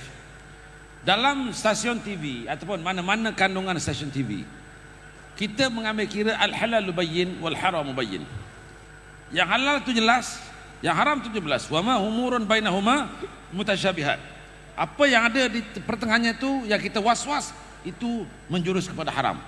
Contoh saya, pernah ada orang suruh saya jadi bapa urut rambut anak. Maksud tu tak boleh sebutlah nama. Dalam hospital saya ni bapa yang jahat. Nak maaf lah ayah ni. Sebab saya boleh panggil hujan. Dalam istilah berlakon hujan tu menangis, tak payah guna air. Gitu. Saya boleh buat real. Saya boleh buat real. Jadi saya kata tak perlu kok saya usap rambut dia sebab saya nak jaga. Dan saya sanggup tidak diambil untuk melakukan watak. Semata-mata saya tolak satu scene. Jadi saya kata, kalau kita ada dengan Allah, kita tak akan hilang apa-apa. Kalau kita tinggal Allah, kita akan hilang semua. Contoh saya bagi mudah lah. Ni saya nak jawab soalan Kandil Nizar, tapi saya kedepankan sikit jawapan saya. Apa contohnya? Saya daripada musim PKP, sehingga sekarang pun, memang saya ada manager, saya ada yang ngurus jadual saya. Tapi jadual saya berkata, Ustaz, aku heran, walai kan si hantar syuril, lakonan apa semua. Kat mana dia kata? Dia kata job, ni bila tanya jadual lah, kosong bila berlakon segala macam. Aku heran lah, kita kan tak buat promotion tau. Saya kata, kau tak payah buat promotion, Allah yang buat bos. Macam apa rahsia dia? Saya tak katalah cakap depan Tuan Nasruddin ni orang hebat-hebat. Ini saya kira konteks saya sebab berlakon tu part time. Tuan-tuan tak tahu. Ni saya cakap berapa ramai artis dah pakai tudung, berapa ramai artis dah solat, kru dah solat. Takkan saya nak jaja kat media sosial. Hari ni alhamdulillah aku dah sekolahkan Nizal Muhammad, dia dah semayang. Aku dah sekolah Zainal Abidin Sakum, dia pun dah puasa. Ni puasa tahun ni saya cakap je. Dia orang beritahu saya masa syuting. Tu boleh jawab sikit tak? Kenapa? Saya kata kita orang tak puasa. Oh bagus, alhamdulillah. Oh tak puasa, alhamdulillah. Alhamdulillah, saya kata. Kenapa alhamdulillah? Alhamdulillah pasal kau tahu dosa. Itu yang saya tanya tadi, bro. Bro boleh tak maki penerbit ataupun director? Lu takut. Tapi kau buat salah dengan Allah tadi yang Tuan Hamdi kata tadi. Tak kira kecil atau besar, la yughadiru saghiratan wala kabiratan illa ahsaha. So small or big, itu bukan big issue. All must be taken into account. Jadi kalau kita sebut hari ini, kalau kita sebut kenapa dalam istilah televisinya kita ada kemungkaran yang sengaja ditempah. Pada saya prinsip senang. Kalau macam saya juga banyak menjadi penasihat kepada drama-drama tempatan, baik di stesen TV mana pun lah, termasuk stesen TV yang pernah Kandil Nizar bekerja. Cuma saya bagi macam gini, kalau konsep mendata, contoh kenapa saya pakai seluar rugged, saya masuk set apa semua dekat penggambaran. Saya rasa kalau kita ya ayyuhallazina amanu kutiba alaikumusiyam kama kutiba alal ladzina min, itu sesuai untuk surau Masjid Balaisah dan pentas forum. Kalau dekat penggambaran tak sesuai Kang, tak sesuai. Saya kata, alhamdulillah bos. Saya kata macam ni, bos tak puasa ke? Kenapa tak puasa? Biasa. Okey, pertama kau bangga kan, kau lawan Allah Taala. Yang kedua, sebab dosa kecil atau besar dia punya punishment sama. So alang-alang basah, baik kau mandi. Kalau rasa-rasa kalau tak puasa itu sebab kau isap rokok atau makan kuih saja, lebih baik kau beli nasi, suruh Rana pergi beli nasi makan kat bilik. Untung-untung kau mati cepat sikit sampai. Jadi besokkan harinya esok ramai puasa. Dia kata, Ustaz, saya macam orang tembak. Sebab apa? Sebab tu kita kata ada pendakwah macam saya, ramai orang interview saya, gila glamour lah dia ni nak jadi pelakon. Ya wajar saya kata. Sebab apa? Saya sekarang ni dah melepasi paras international. Saya dah berlakon Hong Kong, Korea, Indonesia. Suara pun dah 9 buah negara pakai. Jadi kalau untuk apa? Kalau dia kata ini Allah kata bagus suara dia, hadza min fadlillah, hadza min fadli rabbi. Sebab tu saya pesan kepada orang Kandil Nizar, saya belum watak lakon kan, watak pondan je belum lagi. Itu saja watak yang saya belum bawa lagi. Pengemis daripada sebangsa-bangsa, serendah-rendah watak pengemis sampai korporat saya dah bawa. Gangster, ustaz semua. Jadi saya dah rasa semua. Jadi hari ini biarlah saya masuk dalam dunia seni, saya berdakwah kepada dia orang. Dan menjawab responding to Kandil Nizar punya tadi, kenapa dalam drama ada gaduh-gaduh? Kalau kita nak masuk kawasan orang, cerita mendata. Sekarang ni saya tengok benda ni tadi, kuih yang teramat sedap ni. Kuih ni lempeng, I don't know dia punya name precisely.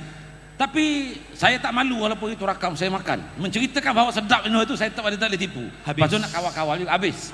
Total loss. Total loss. Maknanya macam tu juga dalam drama. Kalau kita cerita baik aja, pasal yang kita nak dakwah ni, dia suka yang fighter. Contoh saya memang fighter. Saya untuk bidang taekwondo, fighting. Ni filem saya tengah tayang sekarang ni, filem Siku 12 Langkah Derhaka. Kan tengah tayang bermula 27. Jadi di Brunei, Singapura. Memang itu saya kira darul mafasid muqaddamun ala jalbil masalih. Saya cubalah buat tarik kebaikan sikit, tarik keburukan sikit untuk mengelakkan yang kebaikan yang lain tu selamat. Contoh saya kata dia orang tanya saya. Ada beberapa kawan artis kita syuting sampai pukul 4 pagi. Dia tanya saya, "Tok, pasal apa you duduk berlakon sedangkan you ada jawatan tinggi? You ada semua benda you ada dah." Saya kata apa yang saya punya? Ini semua barang pinjam. Mak saya selalu pesan, "Weh, ingat di mana pun mu berada, apa pun yang mu ada, ini semua barang Allah bagi pinjam." Kalau cerita sombong, buat dosa, kaya, sombong ni, Firaun, Qarun, Haman dah grab. Kita baru nak masuk daftar semester 1. Jadi kalau bab dosa ni, saya tak kata kita ni bersih, banyaklah dosa. Saya kan terlibat dengan dunia-dunia, ya kadang-kadang tengok tak sengaja, kadang-kadang yalah biasalah orang production. Macam tuan-tuan hari ni surrounding di JSB Pusat Perniagaan Ikhwan ni memang terkawal sebab orang-orangnya berpakaian muslimah, ya, berbusana muslimah segala macam. Macam saya kira cita-cita saya macam tu saja. Ni Kandaniza, tuan.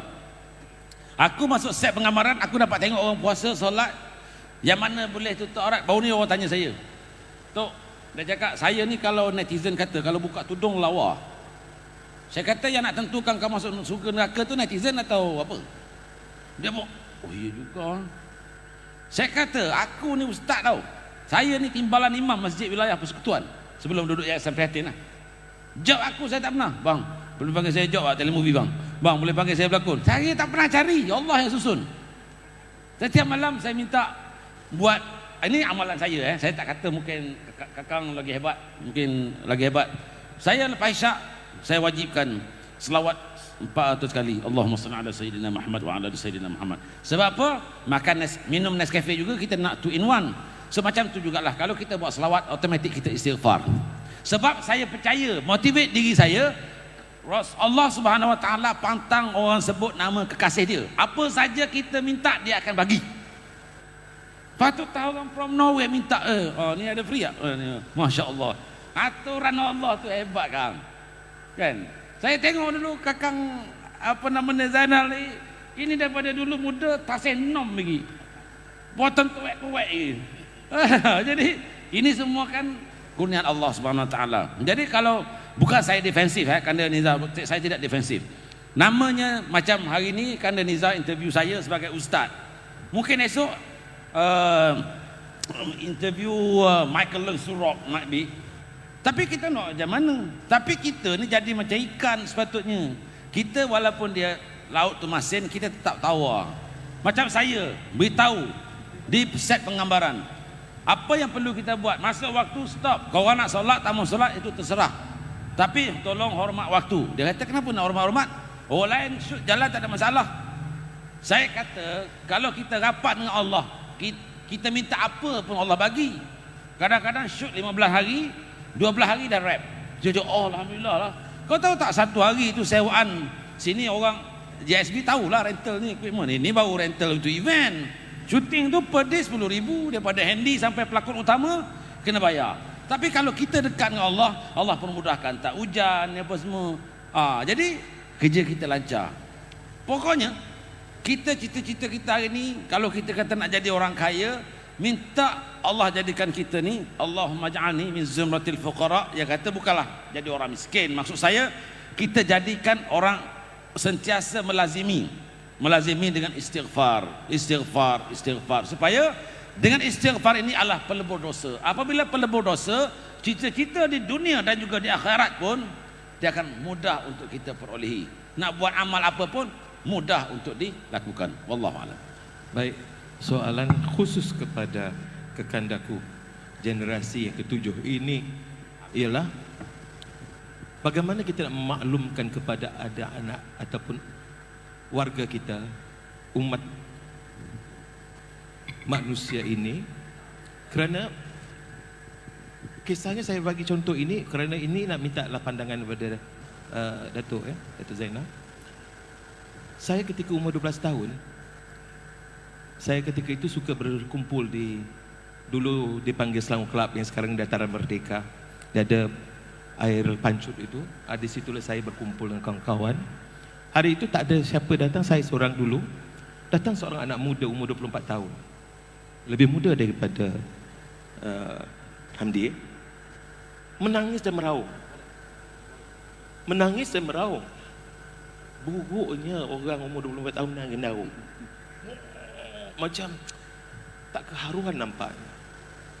Dan dalam itu, saya sebagai umurnya 12 tahun, manusia umur 12 tahun, apa tugasku?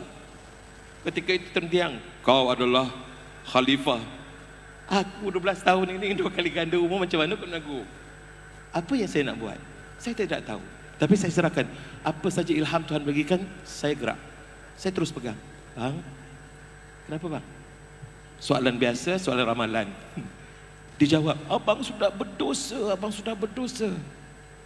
Oh, lagi dia menjerit. Dosa apa bang? Abang sudah berzina. Ketika itu, kalau hukum ramai dengan kawan-kawan saya, kita kena pada memberikan dia khutbah Jumaat pada hari Selasa. Hei manusia, kau telah melakukan kezaliman. Tetapi ketika itu saya tidak tahu apa nak bercakap pada orang ini. Bagi dia, dia sudah kotor, dia sudah tidak bersih, dia tidak ada ruang lagi di hati ataupun di dalam pada pandangan Allah tentang dia, kerana kotornya itu sampai ke lubuk dalam, sehingga ke sedalam lautan Atlantik. Soalan, bagaimana kita nak membantu dia? Bagaimana kita nak menyantu dia untuk menyantuni, wahai orang-orang yang melampaui batas, jangan kamu putus harapan kepada rahmat Allah. Bagaimana kita nak mengatakan kepada mereka ini yang merasakan baru kena, aku sudah kotor. Saya bersama dengan anak-anak muda bermasalah. Mereka di antara mereka ini adalah mereka yang terlibat dengan dadah dan sebagainya, anak-anak muda yang bermasalah. Tetapi mereka nak mencari kebaikan, tetapi mereka merasakan bahawa semua kata dia, ini anak, istilah kalau gampangnya itu di Indonesia bagus Pak, tapi kalau gampangnya sudah di Malaysia kan,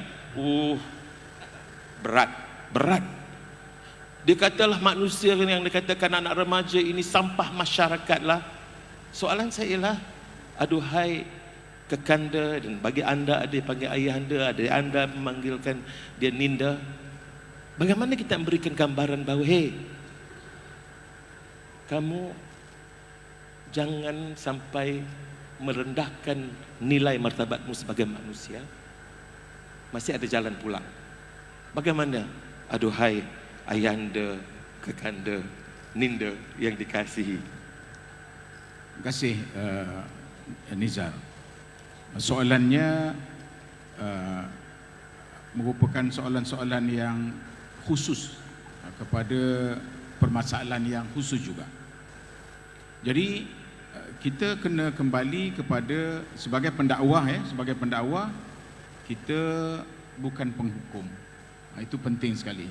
Kita bukan penghukum. Jangan bagi hukum dekat sesiapa saja yang misalnya datang mengadu kepada kita apa-apa hal, jangan dihukum.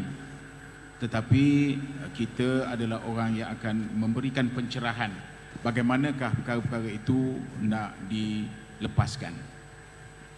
Saya teringat satu kisah di Chowkit, satu kisah di Chowkit.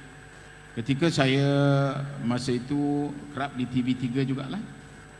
Satu petang datang kita punya penerbit bagi tahu ada seorang yang teringin untuk diislamkan balik. Selepas dia dilakukan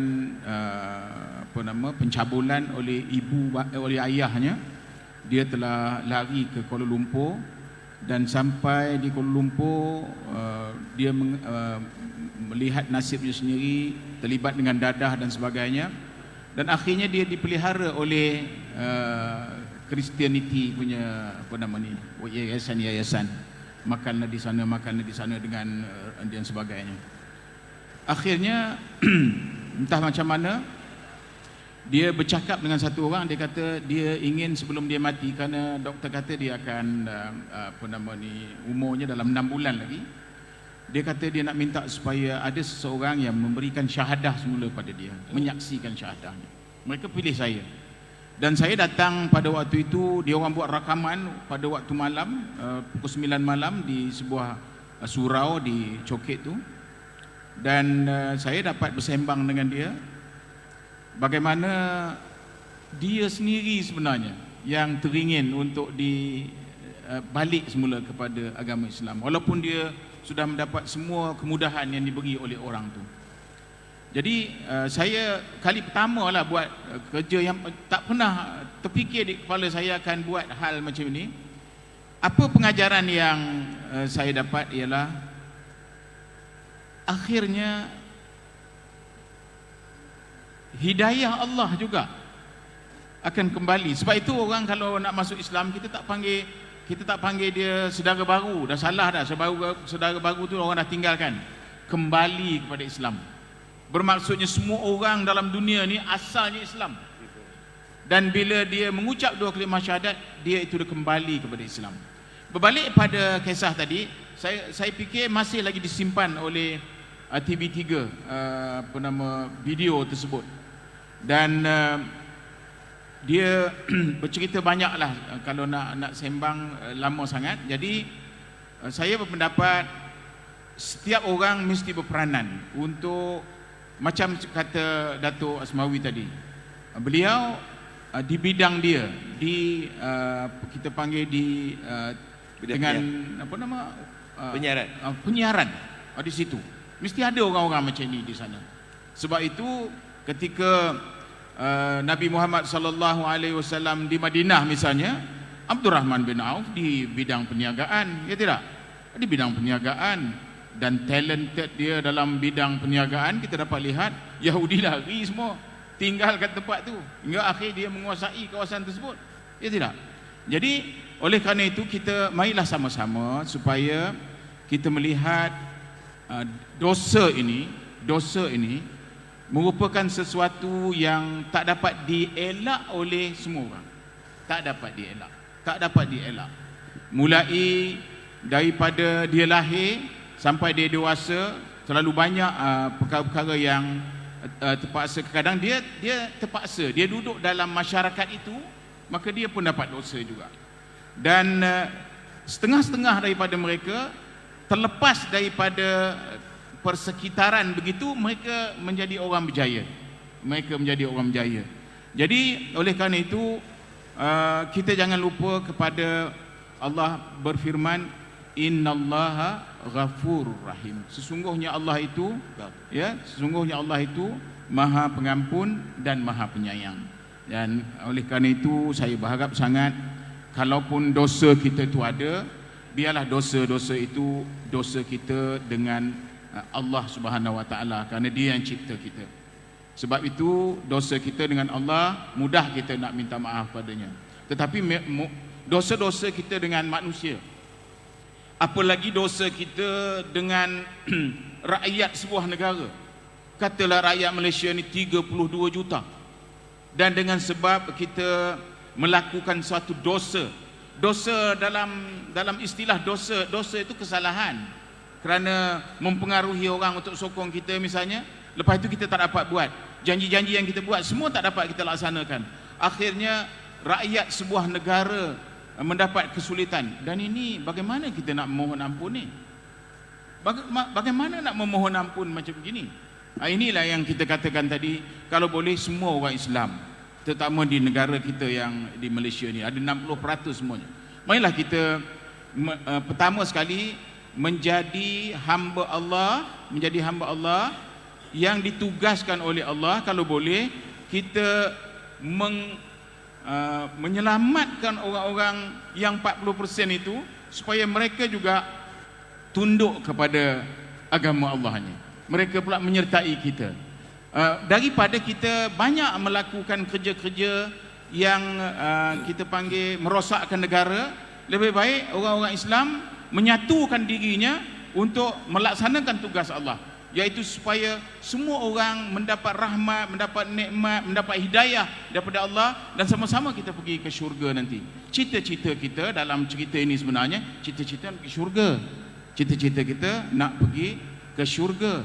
Sedangkan Allah Subhanahu Wa Taala di samping dia menyebutkan dosa, dia kata sembahyang sunat 2 rakaat sebelum subuh pahalanya lebih baik daripada dunia dan isinya. Senang bercakap dunia dan isi, tapi kalau kita tengok dunia itu isinya apa? Emas, intan, berlian, bangunan dan sebagainya. Berapa bilion harganya tu? Berapa bilion harganya? Tapi Allah kata lebih besar pahalanya daripada bumi dan segala isinya. Dahsyat. Barang siapa sembahyang jamaah Isya, sembahyang jemaah Isya, maka Allah akan bagi pahala seperti dia mendirikan ibadah setengah malam. Setengah malam, kalau satu malam tu 12 jam, 6 jam. Seperti dia baca Quran aja 6 jam. Barang siapa sembahyang subuh berjamaah, dia Allah kurniakan seperti beribadah sepanjang malam, 12 jam campur 6 jam, 16 jam, 18 jam. Siapa nak ambil ni semua? Itulah tawaran-tawaran Allah menunjukkan betapa walaupun dosa itu ada, dia kata pahala lagi besar, pahala lagi besar, pahala lagi besar. Maknanya kalau kita pergi ke Masjidil Haram, satu rakaat, satu subuh kita semayang kita itu bersamaan dengan 100,000 kali di luar masjid. Bermakna Allah Subhanahu Wa Taala sangat mengetahui ini ciptaan dia. Dia ciptakan ada nafsu, ada akal, dan nafsu dengan akal yang sentiasa berlaga, terlanggar, tapi dia beri peluang untuk menghapuskan dosa itu dengan banyak ruang, peluang dan sebagainya. Selawat-selawat seperti yang disebutkan tadi ya. Selawat ni tak payah ambil semayang. Kalau kita nak buat waktu tak ada pakai. Dan Allah Subhanahu Wa Taala tak pernah kata aqimis solah, dirikanlah semayang, tapi dia tak payah semayang. Puasalah, dia tak payah puasa, tapi selawat. Innallaha wa malaikatahu yusalluna 'alan nabi ya ayyuhalladzina amanu sallu 'alaihi wa sallimu taslima. Sesungguhnya Allah kata ni, sesungguhnya Allah dan malaikat berselawat kepada Nabi. Nampak? Yang semayang tadi dia suruh aja kita semayang, dia tak payah semayang. Tapi berselawat kepada Nabi, sesungguhnya aku Allah dan malaikat berselawat kepada Nabi. Oleh kerana aku dan malaikat berselawat kepadanya, maka wahai semua orang-orang yang beriman, berselawatlah kamu kepada Nabi Muhammad sallallahu alaihi wasallam dengan salam yang sempurna. Nampak? Jadi banyak ruang untuk kita dapat keluar untuk menentukan supaya cita-cita akhir kita. Tadi saya kata cita-cita negara, cita-cita keluarga, cita-cita masyarakat, cita-cita yayasan, cita-cita kabinet, tapi cita-cita akhir dalam maksud yang dibuat oleh pengurusi eksekutif ni tadi ialah cita-cita untuk masuk syurga Allah Subhanahu Wa Taala. Mari sama-sama kita berdoa kepada Allah Subhanahu Wa Taala. Rabbana wala tuhammilna ma la taqata lana bih. Ya Tuhan kami, janganlah Engkau pikulkan kepada kami di luar batas kemampuan kami. Wa'fu anna waghfir lana warhamna.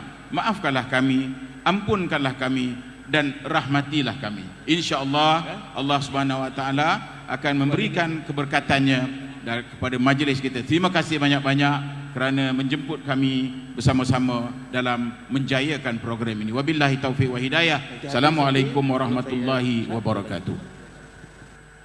Baik, nampaknya sampai di sini saja. Kita bagilah ruang. Dia kalau bermulanya ada, maka berakhir pun ada. Akhir kala, ya, kita berilah kepada anak muda dulu, kerana akhirnya kita juga yang mengakhiri. Kita yang akan nanti ucapkan selamat kepada semua, tapi anda yang akan tinggal. Maka rumusan saya tak bagi banyak, seminit saja. untuk anda mengatakan kerumusan apa yang anda dapat ataupun mau sampaikan kepada kita yang mendengar segala yang kita bincangkan selama hampir sejam lebih.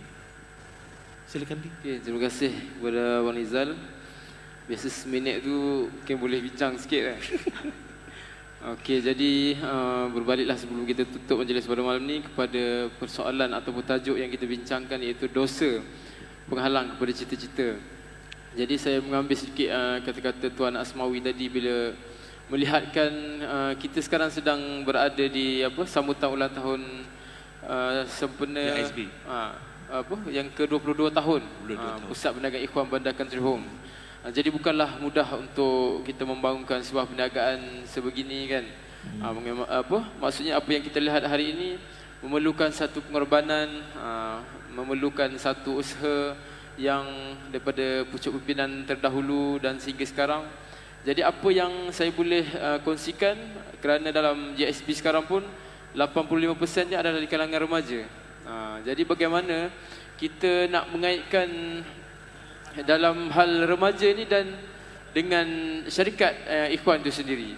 Jadi kita ambillah dalam nak membangunkan sebuah syarikat JSB sendiri. Bagaimana daripada pucuk pimpinan JSB ni melihat salah satu perkara, iaitu tentang dosa itu sendiri. Okey, kita melihatlah orang bila sebut JSB, dia tak lari dengan perniagaan. Okey, ambil satu premis contoh apa-apalah perniagaan. Kita tengok pada waktu biasa mungkin jualannya tinggi, dan ada masanya jualan tiba-tiba merudum dan jelas. Contoh jualan hari ini 2,000 maintain, tiba-tiba hari ini turun 500. Jadi antara yang di postmortem ataupun kita bedah siasat, kita cek atau bahasanya kita muhasabah. Jadi bila kita cek, kita tanya staf-staf yang ada di situ, daripada pengurus, staf buat muhasabah, cek balik, rupanya ada di kalangan kita terlibat buat dosa. Macam-macam kaedah. Mungkin sesama kita nampak lahirnya boleh senyum, tapi hati menahan perasaan, bergaduh, tapi tak nampak berbalah istilahnya kan, menahan perasaan. Yang ni hasad dengki, ini bersangka macam-macam. Ada pula dengan dosa apa yang selalu Tuan Pengurusi Eksekutif kita ingatkan, dosa dalam poket. Dengan handphone sahaja kita boleh buat dosa. Tapi jangan buang. Jangan buang. Dia ada baiknya, tapi kalau tidak digunakan dengan sebaiknya, akan jadi benda yang paling mudah nak buat dosa. Cukup ABC, macam-macam dah boleh keluar kan. Jadi dengan ini pun macam-macam terlibat dengan dosa kan. Jadi itulah yang saya katakan, dia boleh menjadi penghalang kepada dosa. Jadi ramai yang tak takut dosa, sedangkan kita tahu Allah nak bantu bukan kepada orang Islam. Seramai-ramai orang Islam Allah tak bantu, tapi Allah sebut banyak ayat-ayat dalam Quran tentang Allah akan bantu. Tak ada Allah tak bantu, satu ayat Quran pun tak ada Allah akan bantu orang Islam. Tapi yang Allah sebut, Allah akan bantu orang bertakwa. Wallahu waliyul muttaqin. Wa may yattaqillaha yaj'al lahu makhraja. Dan banyak lagi ayat yang Allah sebut bahawa Allah adalah pembela bagi orang-orang bertakwa. Bertakwalah kamu, nescaya Allah akan bagi jalan, Allah akan bukakan jalan. Jadi apa yang kita perlu takutkan tentang dosa, itulah yang kita kena taubatkan, supaya kita bukan takut musuh.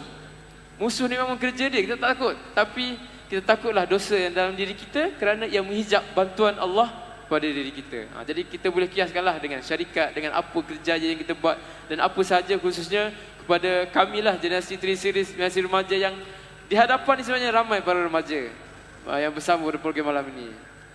Jadi itu saja. Baik. Wallahu a'lam. Ini kita bagi anak muda 1 minit, dia dah naik. Ini belum bagi lagi generasi 5 dan 7. Saya tetap dengan pendirian bagi seminit juga. Saya beri kepada generasi kelima ini, bagaimana seminit rumuskan kalau boleh, dan terus kita kepada mengakhirkan program kita ini dengan Datuk Zainal. Silakan. Terima kasih kepada Kanda Nizal.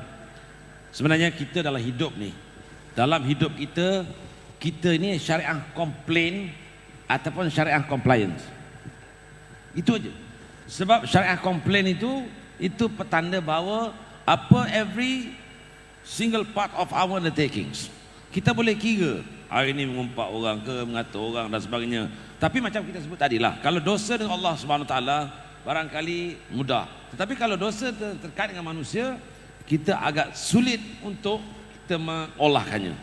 Tapi walau apapun, kalau kita tetapkan cita-cita kita untuk ke mana, dan Allah Subhanahu Wa Taala berikan jadikan dosa dan juga pahala itu sebagai satu appraisal, satu penilaian kepada kita. Kamu tinggal pilih yang mana satu kamu mau.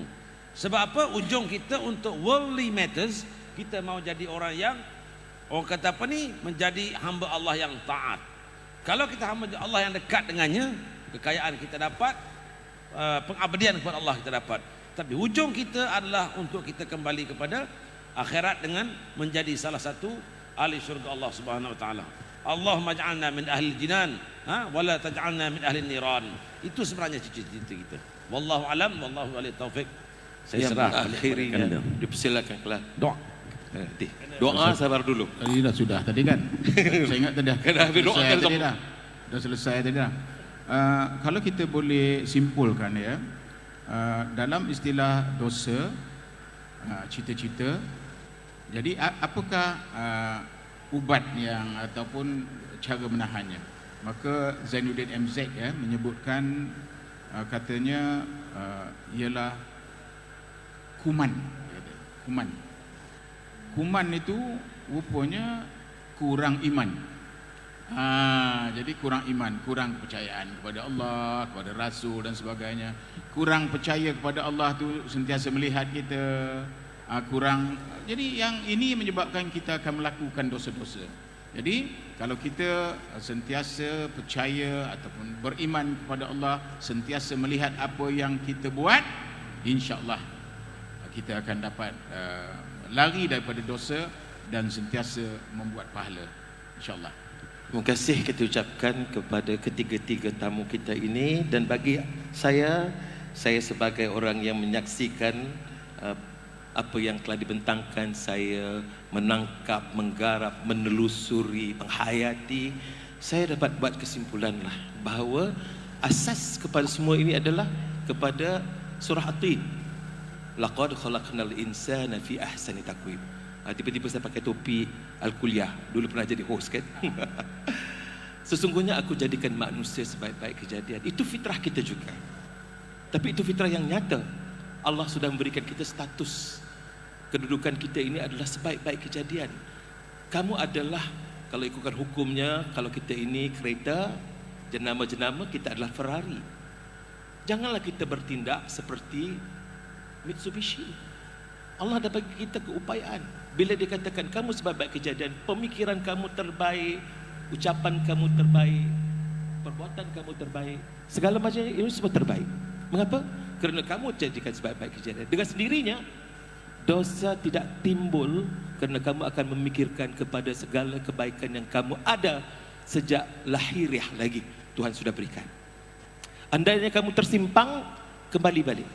Kerana akhirnya laqad khalaqnal insana fi ahsani taqwim itu menjadi neraca untuk kamu kembali. Aku melahirkan kamu, mencipta kamu untuk menjadi sebaik kejadian kerana itu fitrah kamu. Baik saudara, terima kasihlah kerana pandangan-pandangan diberikan. Anak muda, anak separuh muda, separuh dewasa dan sangat-sangat dewasa memberikan pandangan-pandangan ini. Bagi saya, kesimpulan saya ialah ingatlah, apa sekalipun kita lakukan, buatlah yang terbaik kerana kamu adalah yang terbaik demi untuk mencapai keridhaan Allah. Maka saya pegang kepada kata-kata yang ada saya lihat di dalam apa yang disebut di dalam forum ataupun di dalam karnival ini. Disebut tentang JISB. Apa semangat yang ada? Berjiwa, bermasyarakat dan berkhidmat, memberi manfaat dan mengerat kasih sayang. Maka buatlah itu kerana kita nak menaburkan semangat dan keyakinan manusia, sama ada kau tersimpang jauh atau tidak. Jangan sampai kamu putus harapan kepada rahmat Allah. InsyaAllah, yakinlah, intan surullah yansurkum wa yuthabbit aqdamakum. Sesungguhnya sekiranya engkau benar-benar ingin menegakkan agamaku di muka bumi ini, dalam diri kamu sendiri maupun dalam masyarakat dan negara, nescaya aku akan menguatkan kedudukan kamu. Dengan itu saudara, pokok pangkalnya diri sendiri menentukan segala-galanya. InsyaAllah selepas ini anak-anakmu, cucu-cucu mereka dan segala generasi yang akan datang nanti dengan terpimpinnya dengan semangat untuk kembalikan mereka ini untuk menjadi bersih, maka dosa mereka tahu akan menghalang cita-cita untuk menjadi manusia yang diridai Allah. Maka kembalilah kepada fitrah, insya-Allah anda akan terima segala-galanya dengan indah, insya-Allah. Dengan itu saudara, terima kasih kita ucapkan kepada ketiga-tiganya dan kita harapkan apa yang dapat disampaikan ini mendapat manfaat kita semua. Terima kasih kerana mengundang kami semua dan insya-Allah kita jumpa lagi di lain waktu dan lain siaran pada waktu yang akan datang insya-Allah. Dengan itu wabillahi taufiq wal hidayah. Wassalamualaikum warahmatullahi wabarakatuh.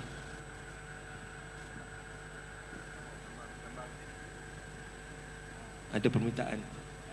Oh nanti, sebelum itu ada, kita nak beri ruang, ada permintaan daripada adinda saya ini untuk membaca doa.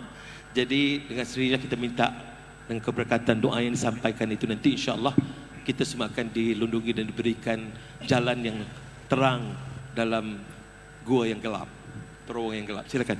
Ala kulli niyatin salihah wa ala ma nawa bihi salafuna salihun ajarakumullah lahum wa lana al-Fatihah. أعوذ بالله من الشيطان الرجيم بسم الله الرحمن الرحيم الحمد لله رب العالمين الرحمن الرحيم مالك يوم الدين إياك نعبد وإياك نستعين اهدنا الصراط المستقيم صراط الذين أنعمت عليهم غير المغضوب عليهم ولا الضالين آمين أعوذ بالله من الشيطان الرجيم بسم الله الرحمن الرحيم الحمد لله رب العالمين حمدا حامدين حمدا شاكرين حمدا يوافي نعمه ويكافئ مزيده يا ربنا لك الحمد كما ينبغي لجلال وجهك الكريم وعظيم سلطانك اللهم صل على سيدنا محمد صلاة تنجينا بها من جميع الأهوال والآفات وتقضي لنا بها جميع الحاجات وتطهرنا بها من جميع السيئات وترفعنا بها عندك على الدرجات وتبلغنا بها أقصى الغايات من جميع الخيرات في الحياة وبعد الممات رضينا بالله ربا وبالإسلام دينا وبسيدنا محمد صلى الله عليه وسلم نبيا ورسولا